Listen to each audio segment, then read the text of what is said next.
Once again welcome back to my channel guys. આજે હું તમને એક બહુ જ સરસ વસ્તુ બતાડવાનો છું જે કેનેડામાં છે અને બધા ફોલો કરે છે. હવે એ શું છે?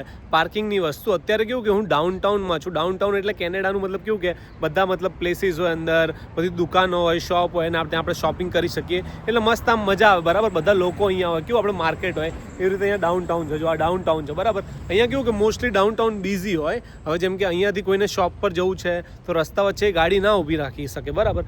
અત્યારે જોઈ લો, જેમ કે અત્યારે મેં મારી ગાડી પાર્ક કરેલી છે. મારે જે કોર્નર છે એની આજુબાજુની શોપમાં જવાનું હતું, તો હવે હું તમને બતાડું કે મેં મારી ગાડી કઈ રીતે પાર્ક કરી છે.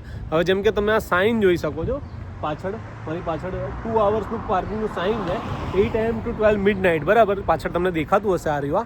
એટલે તમે મતલબ પાર્ક કરી શકો છો 2 કલાક સુધી. જો તમે 2 કલાકથી વધારે અહીંયા ગાડી પાર્ક કરો, જેમ કે મેં મારી ગાડી અહીંયા મસ્ત દબાઈને પાર્ક કરેલી છે, દેખાય છે રોડના ટચ, એ રોડ છે. પાછળથી ગાડીઓ આવે છે, પાછળથી ગાડીઓ જાય છે.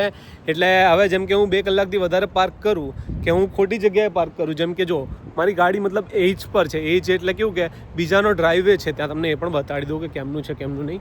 જેમ કે જો અહીંયાથી કોઈ ગાડી નીકળે અંદરથી, બરાબર, અને હું એ ગાડીને જગ્યા ના આપું, એટલે એટલી આગળ હું ગાડી પાર્ક કરું તો મને ટિકિટ મળવાની છે 100%. અને મારી ગાડી ટો પણ થઈ શકે છે. જો તમને બીજી ગાડીઓ પણ બતાવું, બધી કમ્પ્લીટ આમ અલાઇન્ડ, એટલે કે પ્રોપરલી સીધી રીતે પાર્ક થયેલી છે.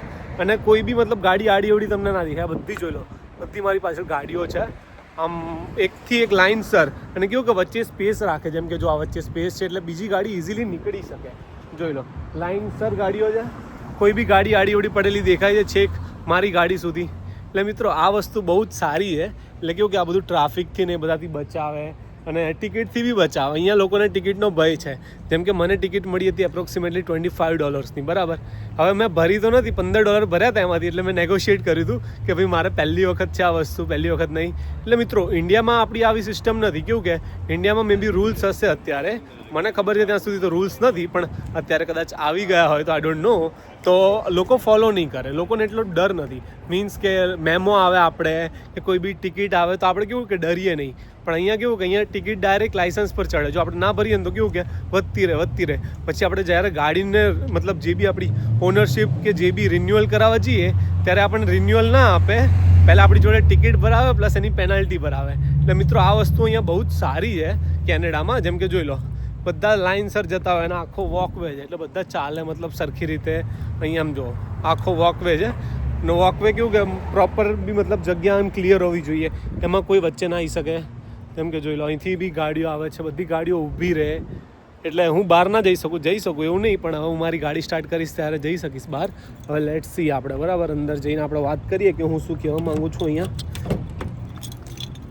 જેમ કે અહીંયા કેવું કે અહીંયા છે ને ડિસેબલ લોકો માટે બી અલગ પાર્કિંગ હોય. મતલબ કેવું કે ધ પર્સન વિથ ડિસેબિલિટી, એટલે જે લોકોને પ્રોબ્લેમ હોય મતલબ કોઈ બી જાતની, તો એ લોકો માટે પ્રાયર પાર્કિંગ હોય. એટલે કોઈ બી શોપ હોય, લેટ સપોઝ કે આપણે કેમ ડીમાર્ટ હોય એવી રીતે અહીંયા વોલમાર્ટ ને એવું બધું હોય, પણ સૌથી નજીક વોલમાર્ટની ડિસેબિલિટીવાળા માટે પાર્કિંગ હોય, એટલે એક્સેસિબિલિટીવાળા માટે પાર્કિંગ હોય. એટલે કેવું કે એ લોકો અંદર જઈ શકે જલ્દીથી.